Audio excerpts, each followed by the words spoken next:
Tokyo, April 18th, 1942. The morning sky was calm. Thin trails of smoke curled above the imperial palace as the city stirred to life. Officers in crisp uniforms moved through the corridors of the army ministry, confident that Japan's homeland was untouchable. The war, they believed, was distant, raging somewhere over the Pacific, far from their sacred capital. Then, at 12:15 p.m., the first sirens screamed. Men rushed to the windows. In the distance, tiny specks glimmered in the sunlight. For a moment, no one understood.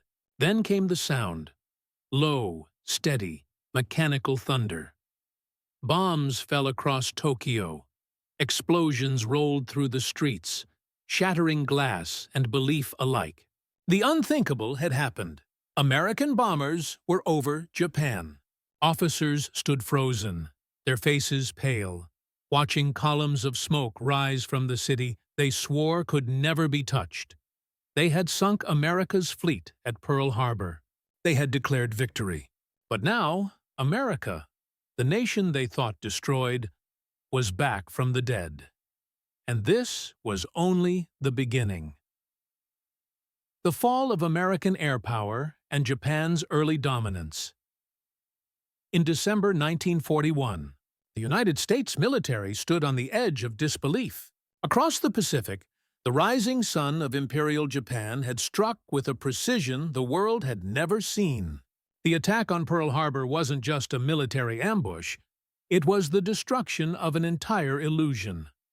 At dawn on December 7th, Japanese aircraft had descended on the Hawaiian base in coordinated waves. In less than 2 hours, they crippled America's Pacific Fleet. Battleships burned, sailors drowned, and aircraft lined up on runways were torn apart by gunfire before they could take off.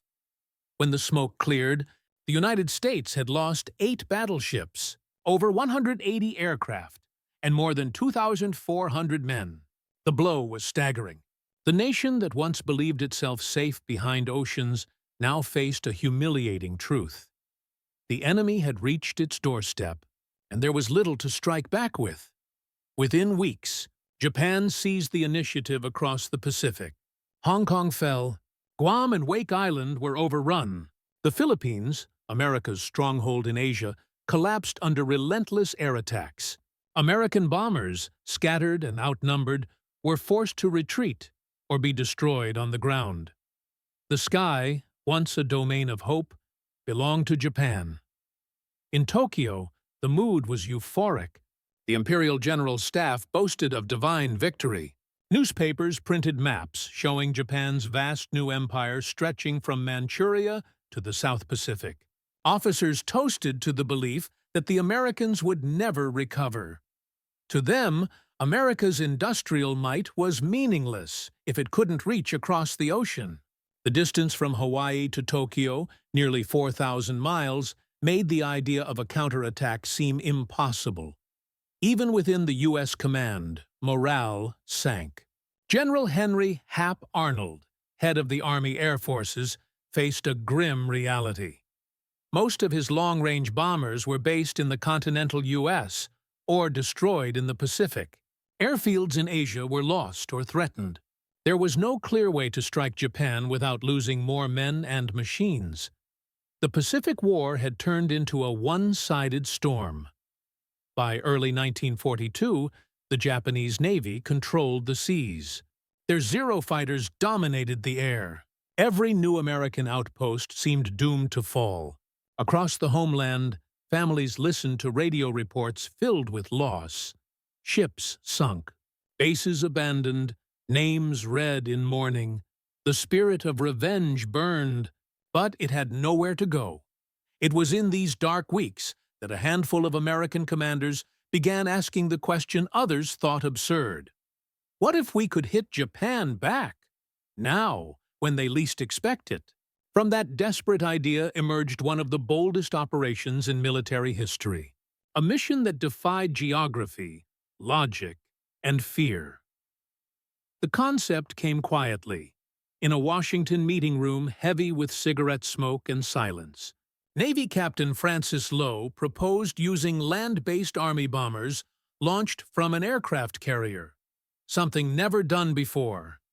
General Arnold and Admiral Ernest King listened, skeptical but intrigued. The man who would bring it to life was a tough, precise pilot named James H. Doolittle, a test aviator, scientist, and war veteran who believed that impossible missions only required new math. As Japan celebrated its victories, a secret plan began taking shape in America. Crews volunteered without knowing where they were going.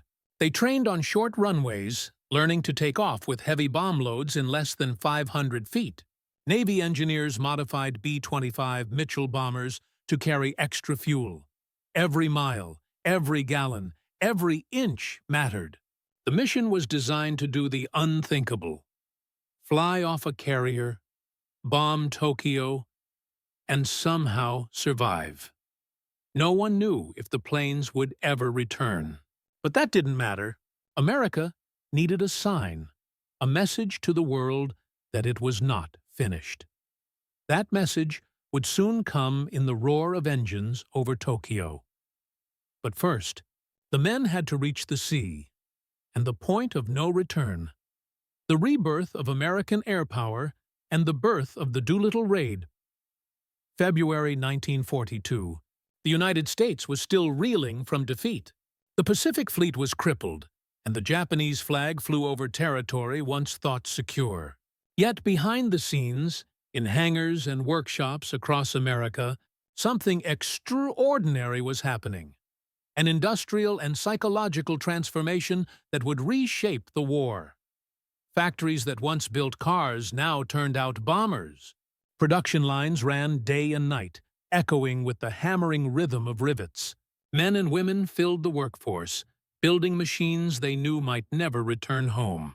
Every new aircraft that left the ground symbolized defiance.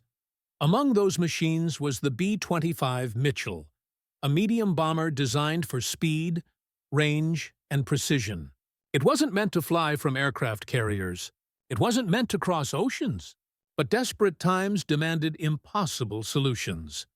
Under General Henry Hap Arnold's command, planning for a bold counterstrike accelerated.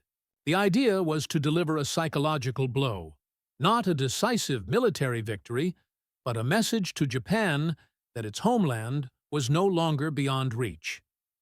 Lieutenant Colonel James Harold Doolittle was chosen to lead it. A man known for his intellect and fearlessness, Doolittle had spent his career testing the limits of aviation. He held a doctorate in aeronautical engineering and had once flown blind, guided only by instruments, proving it could be done. If anyone could make the impossible possible, it was him. Doolittle gathered 80 volunteers. They trained in secret at Eglin Field, Florida. Their mission was veiled in mystery.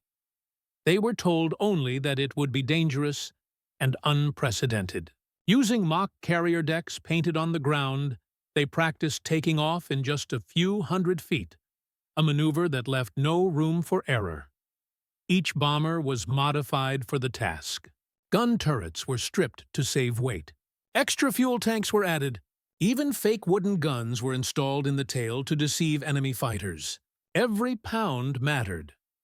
In early April, 16 B-25 bombers were hoisted aboard the USS Hornet, an aircraft carrier bound for the Western Pacific. Sailors watched in disbelief as the large twin-engine planes crowded the deck. None of them had ever seen such a sight. The mission plan was straightforward on paper, but nearly suicidal in reality. The bombers would take off 400 miles from Japan, strike military and industrial targets in Tokyo, Yokohama, Kobe, and Nagoya, then continue westward to land in China. There would be no way back to the carrier. It was, by every measure, a one-way trip. On April 18, 1942, as the Hornet advanced through rough seas, the task force was spotted by a Japanese patrol vessel far earlier than expected. The risk of exposure was too great. Doolittle made the decision. They would launch immediately, more than 600 miles from Japan, far beyond the planned range. One by one, the bombers roared down the deck. Salt spray struck their windshields as they lifted into the gray morning sky. Sailors cheered each takeoff, knowing those planes would likely never return. Hours later, they appeared over Japan. Low, fast, and unexpected. Tokyo's air defenses were caught completely off guard. Civilians and soldiers alike stared upward in disbelief as bombs fell on factories, docks, and military targets. Fires broke out across the capital. Panic spread. The material damage was minor compared to the destruction Japan had inflicted on Pearl Harbor. But the psychological impact was immense. For the first time, Japanese civilians heard explosions in their own capital. Officers who once declared the home islands invincible now faced the impossible truth. American bombers had reached them. Doolittle's men continued west, but fuel ran dry. One by one, they crashed or bailed out over China and the Soviet Union. Several were captured, some executed by the Japanese, yet all had succeeded in their mission. Back in the United States, news of the raid electrified the nation. Headlines called it America's Answer. The blow to Japan's pride was profound. Tokyo's leadership realized the Pacific was no longer a safe moat. It was a battlefield that could carry war back to their doorstep. For Japan, the Doolittle Raid was not a military defeat. It was something worse, a warning. For America, it was proof that it could rise from ashes and strike again. And as Japan began to harden its defenses, it could not foresee that this raid was only a prelude. The first whisper of the storm that was coming. The bombers would return. And next time, they wouldn't come in 16s. They would come in hundreds. Human, tactical, and psychological dimensions. The human angle. Courage in the face of uncertainty. Every war has moments when technology takes the spotlight. But behind those machines are people. Men who feel fear, pride, and doubt. The Doolittle Raiders were not seasoned veterans of victory. They were ordinary flyers facing extraordinary odds. Most were in their 20s. They had trained for missions in Europe or the Pacific Islands, not for a flight that would test the limits of physics. When they volunteered, they knew almost nothing, only that it was dangerous and crucial. Not one man backed out. In letters written before departure, many hinted they might not return. Yet their words carried no despair, only resolve. They saw themselves as the spark America needed after months of darkness. One pilot wrote that even if the mission failed, someone must take the first step. Life aboard the USS Hornet was tense, but strangely calm. The bomber crews and the Navy sailors shared meals, played cards, and joked about the odds. Beneath the humor, everyone sensed the weight of history. When Doolittle briefed his men before launch, he said only, "We're going to hit the Japanese homeland." Nothing more was needed. That shared understanding, that sacrifice was the price of hope, gave the mission its power. When the planes lifted off, those 80 men carried not only bombs, but the morale of an entire nation. For those who survived the crash landings in China, the journey was brutal. Some wandered through mountains and rivers for days, helped by Chinese civilians who risked execution for aiding them. Out of 80 raiders, 73 survived the mission. 8 were captured and 3 executed. Their courage went beyond flying. It was about representing the will of a wounded country, proving that courage could rise even when victory was far away. The tactical angle, redefining the possible. Doolittle Raid broke every rule of conventional air warfare. It wasn't meant to destroy Japan's military infrastructure or cripple its navy. Its true target was strategic psychology, a blow to Japan's illusion of control. Before 1942, the idea of launching medium bombers from a carrier deck was unheard of. Navy aircraft were light, short-range, and built for sea combat. The The B-25 Mitchell was a land-based plane with twin engines and a 67-foot wingspan. On paper, it simply couldn't fit or take off safely from an aircraft carrier. But American engineers, driven by desperation and creativity, made it work. They stripped unnecessary parts, calculated takeoff speeds with fuel loads, and rehearsed every movement on the Hornet's deck. Each bomber had to lift off in less than 500 feet, about the length of a football field, while fully loaded with fuel and bombs. The plan itself required perfect timing. The task force had to sail undetected deep into enemy waters. Weather, ocean swells, and enemy patrols could all ruin the mission. And even if everything went right, the bombers still had to find Japan, strike targets, and somehow cross the East China Sea to safety. No escape route existed. No rescue ships waited. In purely military terms, it was a logistical nightmare. But tactically, it forced the Japanese to react. After the raid, Japan diverted valuable ships and planes to homeland defense, units that could have supported campaigns in the Pacific. They began spreading their forces thinner, creating gaps the U.S. would later exploit at Coral Sea and Midway. The Doolittle Raid was less about destruction and more about disruption. It shattered the perception of distance as protection. It told Japan that no city, no port, no factory was beyond the reach of American innovation. The psychological angle. Fear inside the empire. For Japan, the raid was not a strategic loss, but it was a psychological earthquake. The Japanese people had been told their empire was blessed by divine protection.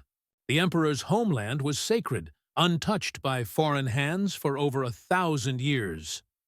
When the air raid sirens sounded in Tokyo that April morning, disbelief turned to panic. Civilians ran through the streets as bombs fell on neighborhoods and industrial zones.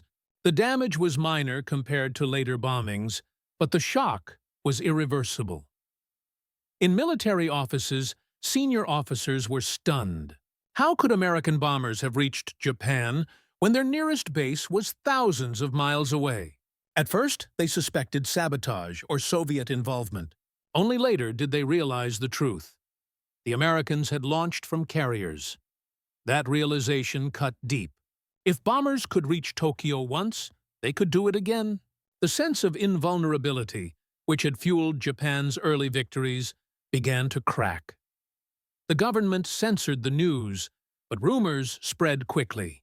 Civilians whispered that the Americans had returned from the dead. Ghosts of Pearl Harbor now haunting the sky. Within days, Japan's military command launched brutal reprisals in occupied China, executing thousands of civilians suspected of helping the raiders. Fear mixed with fury. The emotional wound was far greater than the physical damage. For the Japanese high command, it was a moment of humiliation. Officers who had boasted of defending the emperor's skies now faced the impossible. A proof of weakness. Some reportedly wept during post-raid briefings, unable to reconcile their failure with their faith in Japan's invincibility. The Doolittle Raid did not win the war, but it changed its temperature. It replaced Japanese confidence with caution and American despair with belief. It proved that morale could be a weapon as powerful as steel or fire. And while the world celebrated the courage of those 80 men, another transformation was beginning, one that would make the skies over Japan far deadlier in the years ahead. The next wave of bombers would not be symbols. They would be instruments of total destruction. Technological, leadership, and enemy perspectives 4. The technological angle. From B-25s to B-29s, the Doolittle Raid was a spark, but technology would turn that spark into a storm. When the 16 B-25s left the USS Hornet, they represented the limits of American reach. 2 years later, new bombers would push those limits beyond imagination. In 1942, America's industrial machine was awakening. Engineers at Boeing, under the pressure of war, were designing something revolutionary, an aircraft unlike any built before. Its name would soon become legendary: the B-29 Superfortress. The B-29 was not just larger. It was a leap in aeronautical design. It carried nearly 20,000 pounds of bombs, could fly 2,000 miles without refueling, and reach altitudes above 30,000 feet, beyond the range of most Japanese fighters and anti-aircraft guns. Pressurized cabins, remote-controlled gun turrets, and advanced navigation systems made it a flying fortress in every sense. For the U.S. Army Air Forces, the B-29 was the key to breaking Japan's last barrier: distance.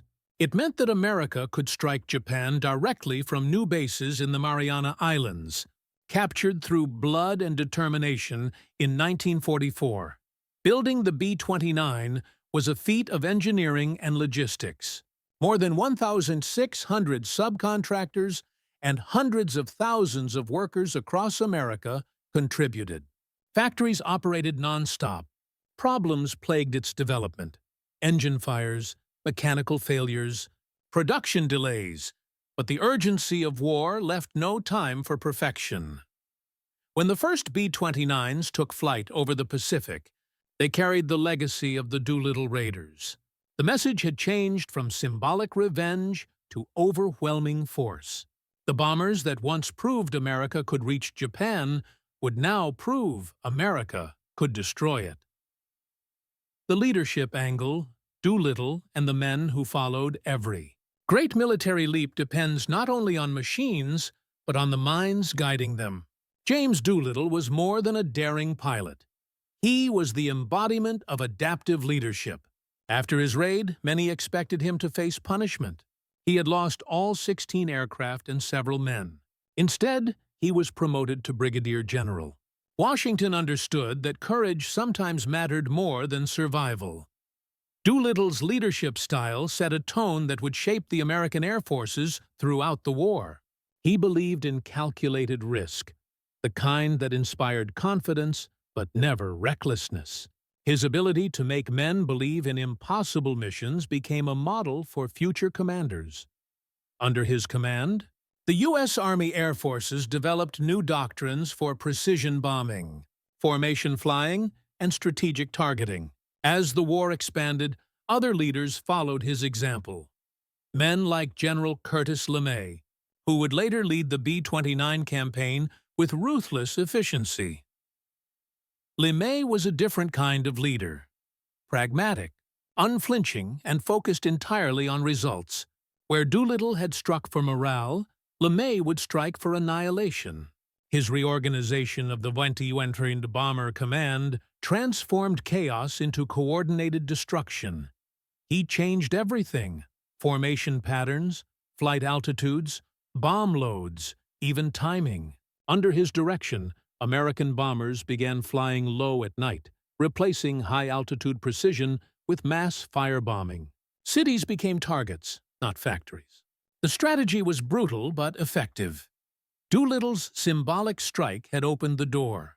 LeMay's relentless campaign would drive the enemy through it. The evolution from one man's daring raid to a nation's calculated destruction showed the power of leadership under pressure, and how far America was willing to go to end the war. 6. The enemy angle inside Japan's command crisis. The outseeds. Doolittle Raid had left scars deeper than most realized. Inside Tokyo's war rooms, it triggered paranoia and strategic confusion that would haunt Japan for the rest of the war. In the days following the attack, Japan's top generals and admirals gathered to assess what had gone wrong. The meeting was tense. No one had anticipated that U.S. carriers could launch medium bombers. Intelligence failures were blamed. Naval officers accused the Army of negligence. Army officers accused the Navy of arrogance. The argument masked a deeper fear: that Japan's empire had stretched too far, too fast. Defenses were scattered. Supply lines were fragile. And now, the enemy they thought defeated was proving resourceful. The Imperial Japanese Navy's immediate response was to strengthen homeland defense and hunt down the American carriers responsible. But the damage was already done. This shift in priorities forced Japan to divert ships and aircraft away from its offensives in the South Pacific. weakening the very expansion that had brought it success. Internally, the government tightened censorship. Newspapers barely mentioned the raid. Civilians were told the damage was minimal, but whispers of panic persisted. Many officers feared that the emperor's confidence in them had been shaken. The raid's impact wasn't just strategic, it was emotional. Reports from the time describe officers breaking down in private, some unable to face the humiliation. They had sworn Japan was untouchable. Now the capital had burned, if only briefly. The Doolittle Raid planted a seed of doubt inside the Japanese military that would grow into quiet despair as the war dragged on. Each new bombing raid in the years that followed, each new wave of American aircraft, reopened that wound. By 1944, as the first B-29 formations appeared over Japanese skies, the officers who had once dismissed America as weak now watched the horizon with dread. They had seen this story before. The ghosts had returned, not in 16s, but in hundreds. What began as a symbolic act of revenge had transformed into a new kind of warfare. The Americans were no longer testing possibilities. They were rewriting the definition of destruction. The Doolittle Raid had been a message. The B-29 campaign would be the answer. The Doolittle Raid. The day Japan awoke to fire, April 18, 1942. Pacific Ocean. The morning broke gray and cold. Waves slammed against the hull of the USS Hornet as she cut through the restless sea. The task force had been running dark, radios silent, engines humming low. On deck, 16 bombers stood ready, wings strapped and glistening with salt spray. At 7:38 a.m., the lookout spotted a small Japanese picket boat about 650 miles from Japan. It was a fishing vessel, but armed and equipped with a radio. The Americans knew what that meant. Their presence was no longer a secret. Within minutes, the cruiser USS Nashville opened fire, sinking the vessel. But not before the Japanese had sent a warning. Admiral William Bull Halsey gave the order immediately. Launch the bombers. It was hours earlier than planned. The distance to Japan was now dangerously long, over 600 miles, well beyond fuel limits. Doolittle didn't hesitate. He walked to the deck, adjusted his cap, and climbed into his plane, the first in line. At 8:20 a.m., his B-25 roared forward into the wind. The deck tilted with the swell. For a few seconds it seemed the bomber wouldn't lift. Then, with a final surge, it rose above the waves. The first Army bomber ever launched from a Navy carrier. Sailors erupted into cheers. One by one, the other 15 aircraft followed, engines screaming, wheels barely clearing the edge of the deck. The last plane lifted off at 9:19 a.m. The Hornet's deck was empty. The sky, for the first time since Pearl Harbor, carried an American counterstrike toward Japan. For nearly 6 hours, the bombers flew low over the Pacific, conserving fuel. The crews saw only gray clouds and endless water. Then, just before noon, the coast of Japan appeared, green hills and narrow cities beneath them. Doolittle climbed to bombing altitude. His crew steadied their nerves. Tokyo lay ahead. At 12:15 p.m., the first bombs fell. Explosions rippled through the capital. On steel factories, docks, military storage depots, and power stations. The shock was immediate. Civilians ran through the streets in terror, believing invasion was imminent. In the Imperial Palace, confusion reigned. No one believed American bombers could have reached Tokyo.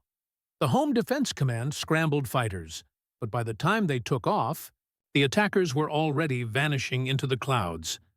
Lieutenant Richard Cole, Doolittle's co-pilot, later recalled looking back to see Tokyo burning, smoke curling through the sky, sunlight flashing off shattered rooftops. The attack lasted barely an hour, but in that hour, Japan's illusion of invulnerability was shattered. Elsewhere, other bomber crews struck Yokohama, Kobe, Nagoya. Japanese anti-aircraft guns opened fire blindly. Some shells fell back onto the city itself. For the first time in history, Japanese civilians felt what it was like to be bombed from the air. In Tokyo's military headquarters, officers rushed to locate the enemy. Initial reports claimed dozens of bombers had appeared, far more than the 16 that actually participated. Panic outpaced logic. Messages to field commanders were chaotic. No one could explain where the bombers had come from. The psychological impact was devastating. Only months earlier, Japan had seemed unstoppable. Its navy ruled the Pacific. Its empire stretched across Asia. Now, the very heart of that empire burned, and no one could stop it. By evening, the bombers were gone, flying west toward China. But their journey was far from over. Fuel gauges dropped dangerously low. Heavy winds pushed them off course.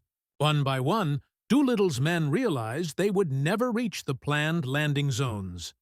At midnight, Doolittle ordered his crew to bail out. They parachuted into darkness over rural China. The last thing he saw before jumping was his fuel needle resting at zero. He landed in a rice field, bruised but alive. In the morning, he believed the mission had been a failure. All planes lost, several men missing. What he didn't know was that his raid had changed the war overnight. In Tokyo, the aftermath was chaos. Fires burned across the city. Civilians filled shelters. The Imperial General Headquarters convened an emergency session. Prime Minister Hideki Tojo and military leaders demanded answers. How had this happened? How had America, believed crippled and distant, struck the sacred capital? For Japan's officers, the realization was unbearable. The shame was public and personal. Reports from the time mentioned tears among staff during the initial briefings. The air defense system had failed. The emperor had been endangered. In the days that followed, Japanese newspapers downplayed the damage, claiming minimal losses. But inside the military, the humiliation was raw. The home islands were no longer invincible. The emotional reaction ran deeper than fear. It was disbelief, a kind of national shock. The officers had told their people that divine winds protected Japan, that foreign bombers would never touch their soil. Now, smoke rose from Tokyo's factories and warehouses, and those same officers stood speechless. It was more than a bombing. It was a revelation. The Americans, they thought, had been buried under the waves of Pearl Harbor. But now, the dead had risen, roaring through the skies above the Emperor's city. The Doolittle Raid did not destroy Japan's war industry. It destroyed something far more critical, Japan's certainty. And in its place, it planted a dangerous fear, one that would grow larger as new bombers appeared on the horizon, bigger, faster, and capable of burning cities to ash. Night turned to day. The firestorm over Japan. By mid-1944, the war had shifted. The Pacific was no longer Japan's empire. It was America's runway. From the newly captured islands of Saipan, Tinian, and Guam, the U.S. Army Air Forces prepared to unleash a weapon unlike anything the world had seen. The B-29 Super Fortress. To the Japanese High Command, the very name carried dread. The B-29 was not just a bomber. It was a city burner. It could fly higher, faster, and farther than any Japanese fighter could reach. And it could carry a bomb load heavier than an entire squadron of the old Doolittle Raiders combined. For Japan's air defense, it was a nightmare. Radar coverage was weak, fuel supplies were collapsing, and the best pilots had already been lost in earlier battles. Every time Japan tried to intercept the new American bombers, they watched them pass overhead untouched, like metal ghosts in the night sky. Tokyo, March 9, 1945. The city slept under a blackout. Windows were covered, streets silent. Then, at 12:08 a.m., the first flares fell. The sky flickered red. Moments later, hundreds of bomb bay doors opened. General Curtis LeMay, commander of the 21st Bomber Command, had changed tactics. Instead of precision daylight raids, his B-29s would strike low at night, not with heavy bombs, but with fire. The mission's code name, Operation Meeting House. At 1,500 feet above Tokyo, the bombers released over 1,600 tons of napalm and incendiaries. The effect was immediate. Wooden houses ignited in seconds. Streets became rivers of flame. Within minutes, the capital was no longer a city. It was a furnace. Eyewitnesses described the night as brighter than day. Winds whipped through the narrow alleys at hurricane speed, turning the fire into a storm. Entire neighborhoods vanished in minutes. Civilians fled toward the rivers, their clothes burning, the air so hot it stripped the skin from bone. By dawn, 16 square miles of Tokyo were gone. Over 100,000 people were dead. More than Hiroshima, more than Nagasaki. From the air, the returning B-29 crews looked down in silence. Where Tokyo had stood, there was only smoke. One pilot radioed home. "It looks like someone poured light over the earth. Tokyo is glowing." Inside Japan's command bunkers, disbelief turned to horror. The very thing they had once thought impossible, an American bomber flying unchallenged over Tokyo, had become routine. The Home Defense Command tried everything. Searchlights, night fighters, anti-aircraft batteries. Nothing worked. The B-29s flew too high, too fast, and too many. Every new city bombed was another reminder that Japan's strength was fading. Kobe, Nagoya, Osaka, Yokohama, one after another, the flames came. By the summer of 1945, more than 60 Japanese cities had been hit. Millions were homeless. Entire industries had vanished. Even Emperor Hirohito, once shielded from the reality of war, was forced to acknowledge the truth. The reports placed before him were unbearable. Maps of Japan covered in red ink, each mark representing a city burned to the ground.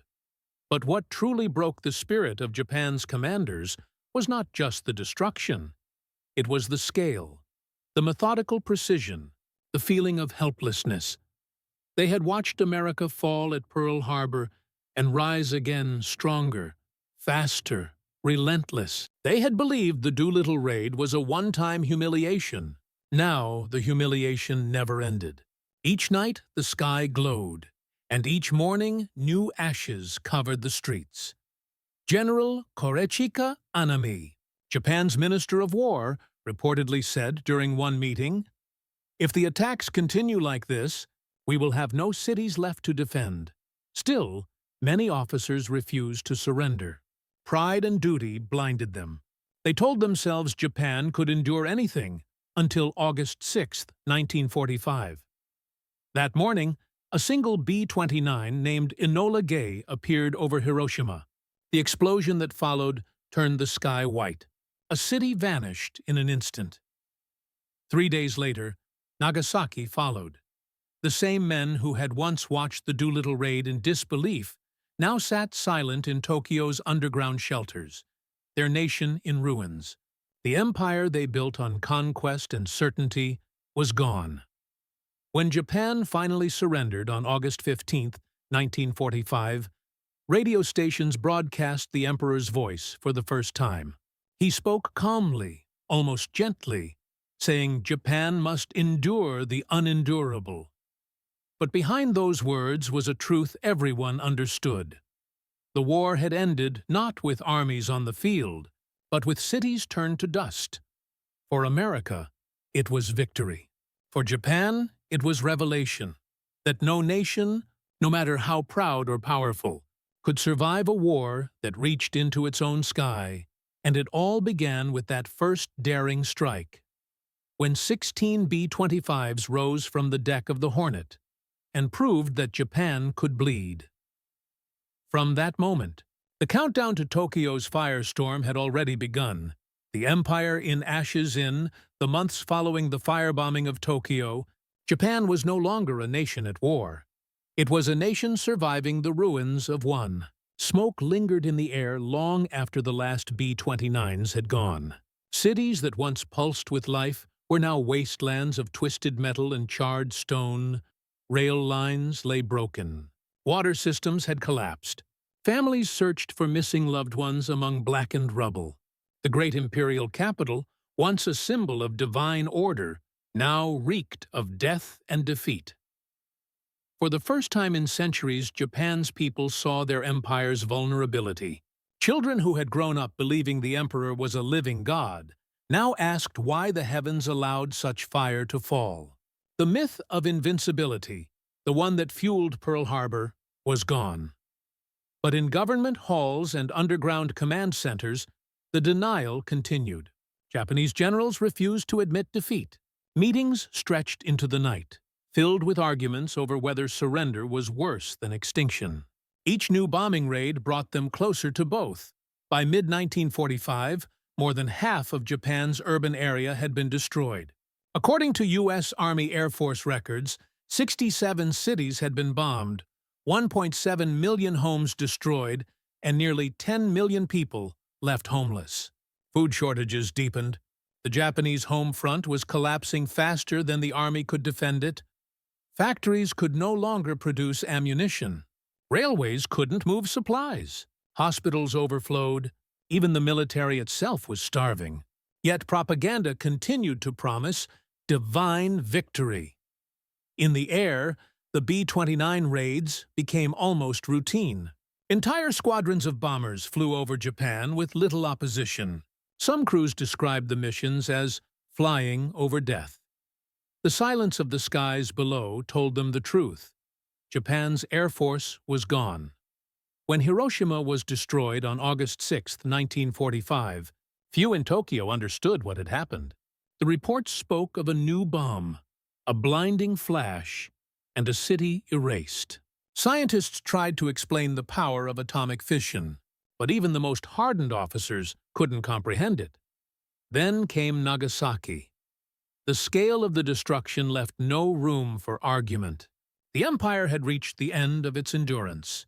Emperor Hirohito, long silent in public, finally intervened. On August 14th, he summoned his ministers and ordered surrender. The generals protested, some demanding one last battle. But the emperor's decision was final. "We must endure the unendurable," he said. The following day, his voice, soft, formal, distant, echoed across Japanese radios. For most citizens, it was the first time they had ever heard him speak. Many wept, not only from grief, but from the weight of realization.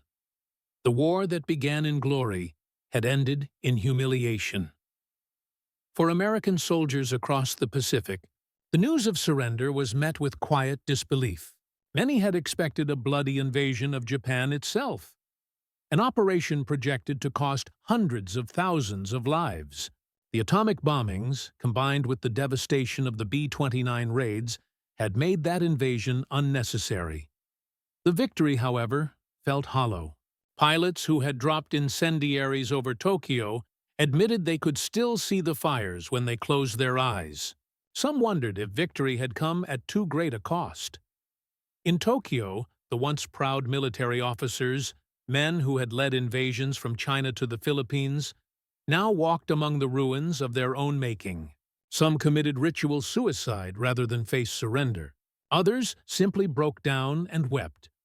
American occupation forces landed weeks later to find a nation half-starved and spiritually broken. Children bowed to soldiers they had been taught to hate. Women traded family heirlooms for rice. The emperor remained on his throne, but the divine light surrounding him had dimmed forever. Japan's defeat was not just military, it was existential. The very foundation of its belief system, built on honor, obedience, and destiny, had collapsed under the weight of modern war. Yet amid the rubble, something else began to stir. A quiet, uncertain hope that perhaps this destruction could give birth to something new. The reckoning and rebirth. When the war finally ended, silence fell across Japan. Not the peace of relief, but the heavy silence of a country trying to understand what it had become. From the ashes of Tokyo, Osaka, and Hiroshima rose a new Japan, one forced to confront not only defeat, but also the morality of its own war. The military leaders who had sworn never to surrender now faced tribunals for crimes committed across Asia and the Pacific. In May 1946, the Tokyo War Crimes trials began. 28 senior Japanese officials stood before an international court. Among them were generals, ministers, and prime ministers, men once considered untouchable. The charges included war of aggression, mass atrocities, and the mistreatment of prisoners of war. Inside the courtroom, translators whispered into headsets as the accused listened to evidence of their own decisions, the orders that led to millions of deaths. Some remained defiant, others appeared hollow, defeated long before judgment was passed. One by one, sentences were handed down. 7 men were executed by hanging, including General Hideki Tojo, Japan's wartime prime minister. For many in Japan, the trials were painful, a mirror held up to a past they barely recognized. But for the rest of the world, justice had arrived, even if imperfectly. Meanwhile, occupation forces under General Douglas MacArthur began the immense task of rebuilding a nation. Japan's cities were flattened, its industries paralyzed, and its people hungry. Yet within this devastation lay an opportunity to reshape Japan from a militarist empire into a democracy. MacArthur's administration introduced sweeping reforms. The Imperial Army and Navy were dissolved, and Japan's new constitution, drafted in 1947, renounced war forever. Article 9, its most famous clause, declared that the Japanese people forever renounce war as a sovereign right of the nation. Factories that once built bombers were converted to manufacture bicycles, radios, and sewing machines. The same workers who had labored under the flag of conquest now built the foundations of an economic miracle. But memories of the bombers never left. In the years that followed, survivors of Tokyo's firebombing began to speak, softly, often reluctantly, about that night in March 1945. They described the heat that melted glass, the wind that carried fire faster than they could run, the sound of children crying in smoke-filled streets. For decades, their stories received little attention. Japan's post-war government, eager to move forward, often avoided revisiting the trauma. Yet, the memories persisted. In diaries, in paintings, in the scars of those who survived. American airmen, too, lived with the burden. Some attended memorial ceremonies in Tokyo years later, standing beside the very people whose cities they had bombed. Many struggled with guilt, questioning whether the destruction had been necessary. By the 1960s, Japan's cities had risen again, rebuilt from rubble into modern skylines. Neon lights replaced the glow of firestorms. The nation became a global symbol of resilience and peace. But beneath its prosperity lay an unspoken truth. Every building stood on the ashes of its past. Historians still debate whether the firebombings were a military necessity or a moral tragedy. What is certain is that they changed Japan forever. For the officers who survived the war, the sound of bombers never left their dreams. They had watched their empire burn from the inside, powerless to stop it. Some described feeling cursed, haunted by the same skies they once ruled, and for the rest of the world, the lesson was equally profound. The Doolittle Raid had shown that courage could defy fear. The B-29s had shown that technology could annihilate nations. Humanity had entered a new age, one where victory and destruction had become inseparable. When Japan emerged as a peaceful democracy in the decades that followed, it did so with a deep collective vow. Never again. The old officers who once cried in bunkers lived long enough to see their grandchildren grow up in cities filled with light. But this time, it was electric, not fire. The skies that once delivered ruin became symbols of rebirth. The roar of engines no longer brought terror, but progress. Japan had fallen. But in falling, it found a new kind of strength, not in conquest, but in remembrance. When the sky remembered in the end, the story of Japan's fall is not only about bombs and battles, it's about belief. The belief that an empire could never be touched. The belief that destruction could bring victory. And finally, the belief that even in ashes, renewal was possible. When those first 16 American bombers lifted off from the deck of the Hornet in 1942, they carried more than explosives. They carried a nation's broken pride and its desperate hope for redemption. No one aboard those planes could have imagined how far their mission would echo. 3 years later, that echo became a roar.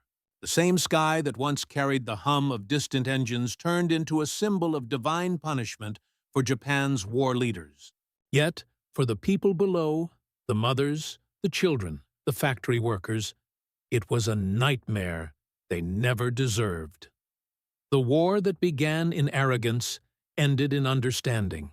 The officers who once cried as American bombers returned from the dead learned that modern war spared no one. Not the brave, not the innocent, not even the victors. When the guns fell silent in 1945, both nations stood changed. America had discovered the terrifying reach of its own power.